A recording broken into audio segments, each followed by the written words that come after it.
So the philosophy that I want to talk about tonight is probably the most important thing that I might be able to leave with some of you that are newer entrepreneurs or want to be entrepreneurs or people that are in your business, because if you've been in business for a while, just like me, you have failed.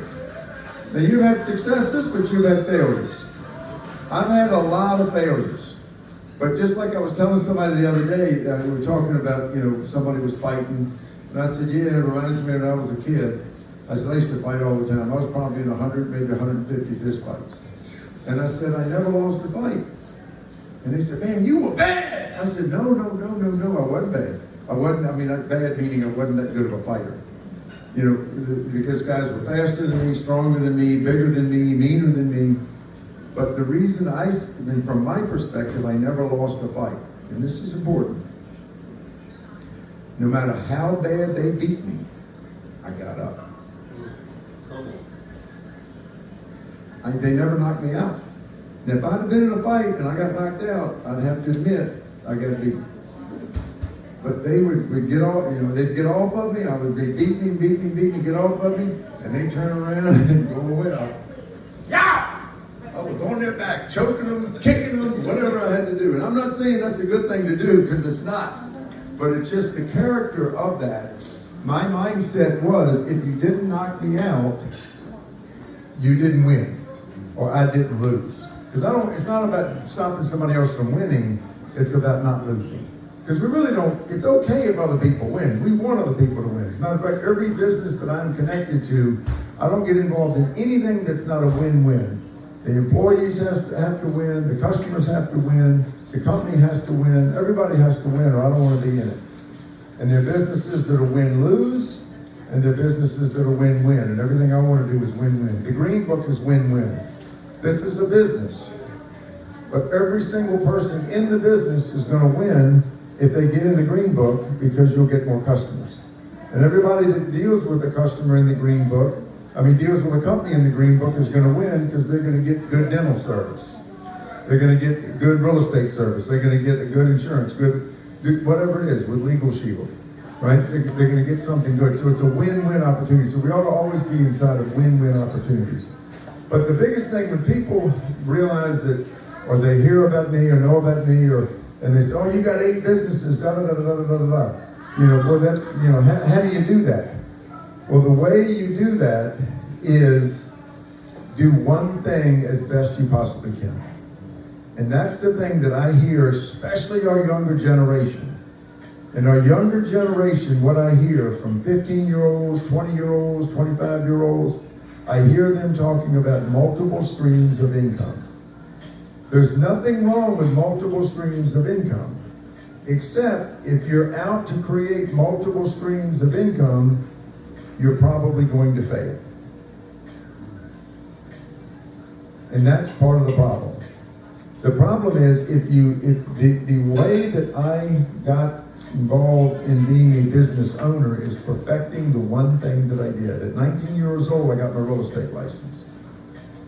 I stopped doing everything else. I sold my 1960 flatbed 6-wheel truck that I used for my tree business. It was when I was in high school, and my first year, my only 1 year of college, I had a tree business. We're cutting and topping and pruning trees. And I sold that because I said, I'm going to single focus on real estate, and I'm going to be the best real estate agent I can. And even inside of that, in my 3rd year or 4th year, when I was doing okay, I started something called Hampton Heritage Renovations, and I started renovating houses. That got me sidetracked. I started a property management company a couple of years later. It got me sidetracked. I stopped the renovation company. Now I have a renovation company now. But back then I had not perfected the one thing that I needed to perfect, was being a real estate agent. And so if you're trying to be a real estate agent, an insurance agent, and a car salesman, and a tree man, and this, that, and the other, you're going to fail. You cannot do all those things at one time. Now, eventually you might be able to do all those things, but I'm talking about, I've been in the real estate business for 48 years. So what I have been able to do in 48 years with God's help and God's grace, that is completely different than what you can do in your first year, or 5th year, or 10th year. So the idea of doing doing one thing really, really well and perfecting it and becoming to the top of your profession or as high as you can go and really fulfill your potential in one thing. And we don't do that. This concept of the multiple income streams is so attractive. We're trying to do 5 things at once. And guess how many of those things we're going to do really well? Right. And so when I was 19 years old, I got 2 things on the same day. I got my eviction notice in my apartment. Guess what the rent was? Young lady, guess what the rent was? You might be the youngest one here. Yeah. What do you think my rent was? Probably about $275. $275. What do you think my rent was? I'm picking on the young folks.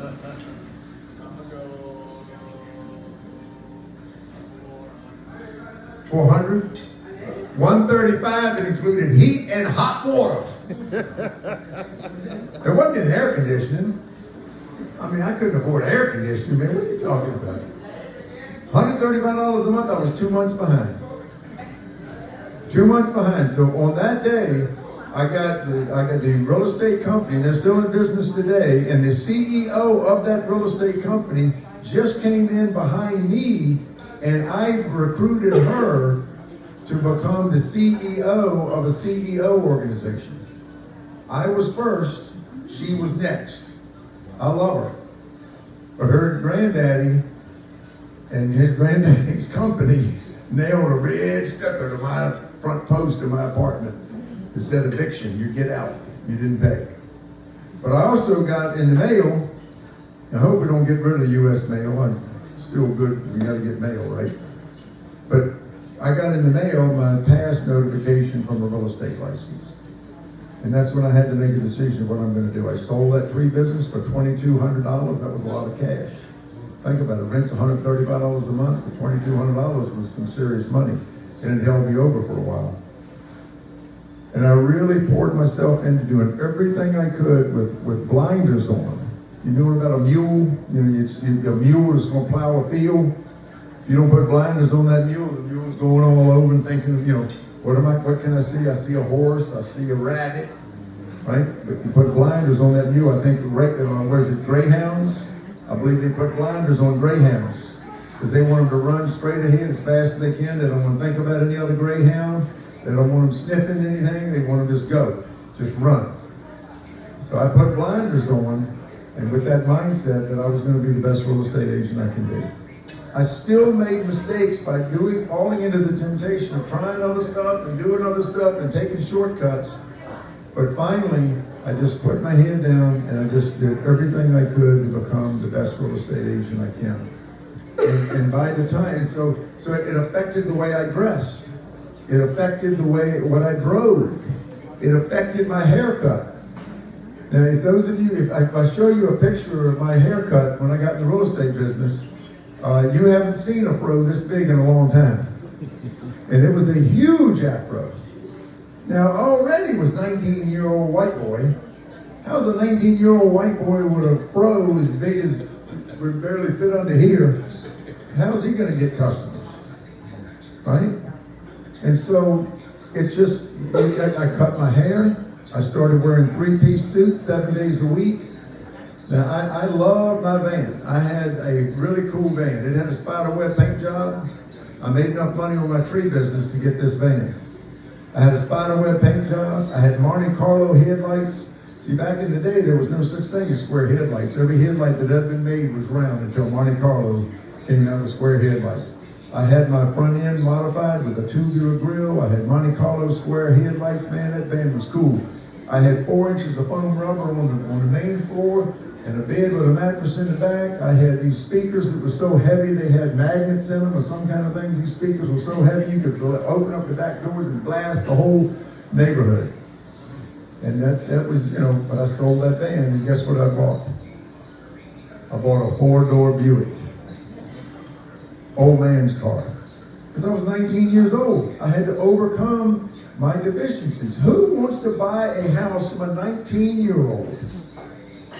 Now, but who wants to buy a house from a 19-year-old with a big fro and wearing silk shirts, and which is what I used to wear when I dressed up, wearing silk shirts, stacks, and platforms in a van that had angel hair, 4-inch angel hair hanging from the ceiling and shag carpet all the way around and a bed in the back. Who wants to buy a house in that guy?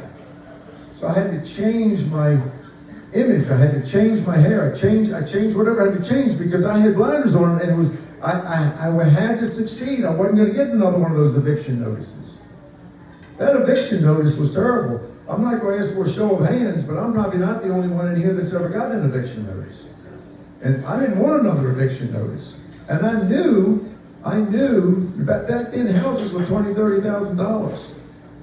First house I sold was $20,200, and the second house I sold was $15,000.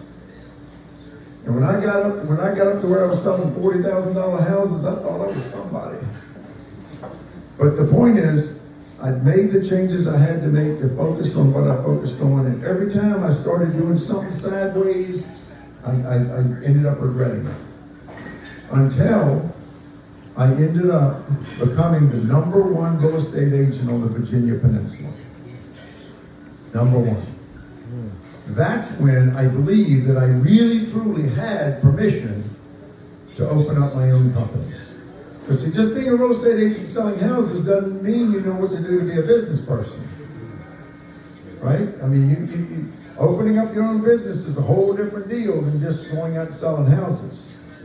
But I had the income stream, I had a lot of knowledge, I knew what I was doing, selling houses, I knew I could teach other people to sell houses, and so that's what I did. And so the biggest thing I want to leave with you tonight is what I call the peak-to-peak philosophy. And it's something that I came up with. And other people have come up with similar things that say similar, that's kind of a similar meaning. My peak-to-peak philosophy that I learned the hard way by doing it wrong is that you climb to the peak of the mountain that you're on. Climb to the peak of the mountain that you're on. If you're a student, be the best student you can be. If you're a janitor, be the best janitor you can be. If you're a lawyer, be the best lawyer you can be. If you're an insurance agent, be the best, whatever it is. Doesn't matter what level you're at. I know a guy in Portsmouth that bought a broken down truck and started hauling junk, and 30 years later sold that company for $30 million. Trash company. How are you going to make money with trash? I don't want to be a trash man. $13 million. You want $30 million? Then start being a nobody hauling trash with your own hands, getting your hands dirty and cutting yourself because you can't afford gloves. And then all of a sudden get a second truck. And then get a third truck.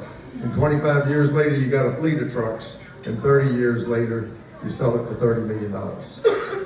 So it doesn't matter whether you're in the trash business or some sophisticated business. It doesn't make any difference. Be the best that you can possibly be.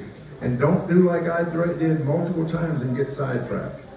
Now, the peak-to-peak philosophy says when you get to the peak, the P-E-A-K, peak, then you are in a position that you're at the top of your game. You're at the top of your profession. Then you have earned the right to peak, P-E-E-K, to peak at the other mountains. Because there are other mountains out there. Just because you become the best secretary in the world, the best doctor in the world, the best junk man in the world, the best real estate guy in town, whatever you become, just because you become that, right, doesn't mean you're limited to that.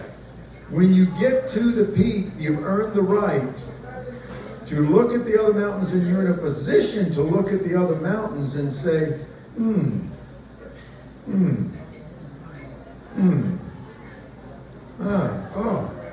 then I got special talents, and I've got connections, and I've got relationships in this thing.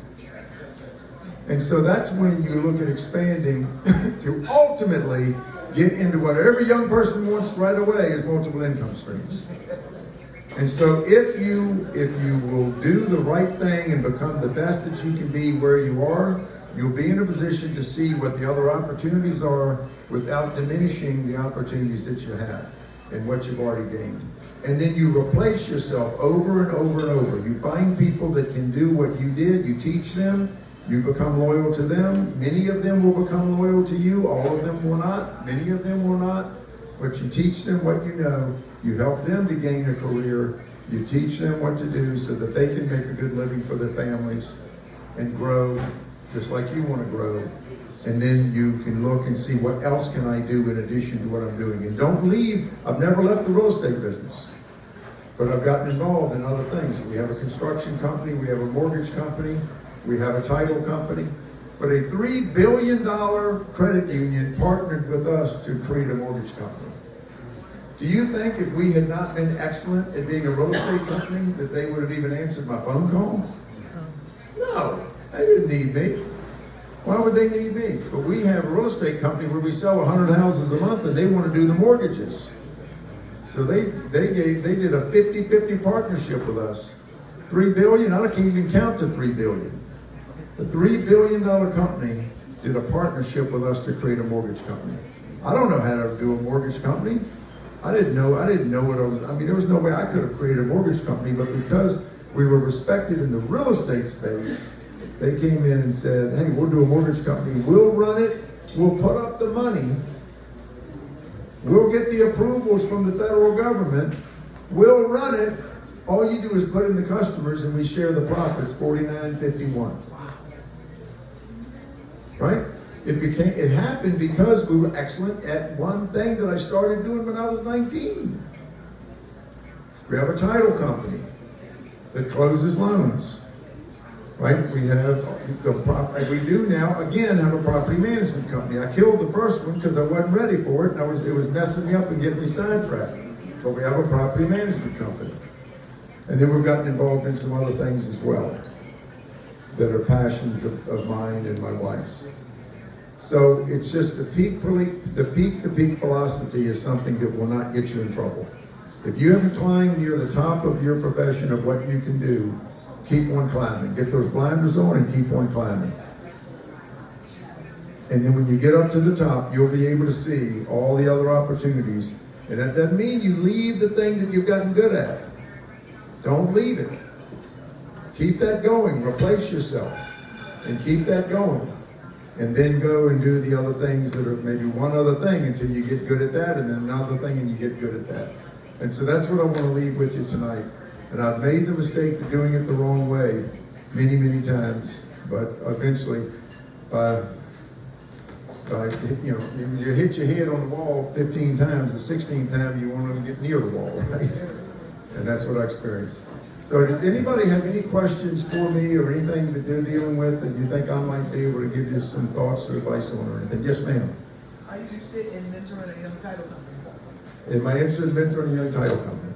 In my title company, in our title company, I don't have any idea what we do.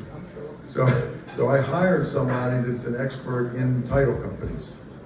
And when I call her, she has very little time. She is like maxed out. So if the chances of her being interested in mentoring somebody is probably not good. And I would be no good as a mentor in the title company.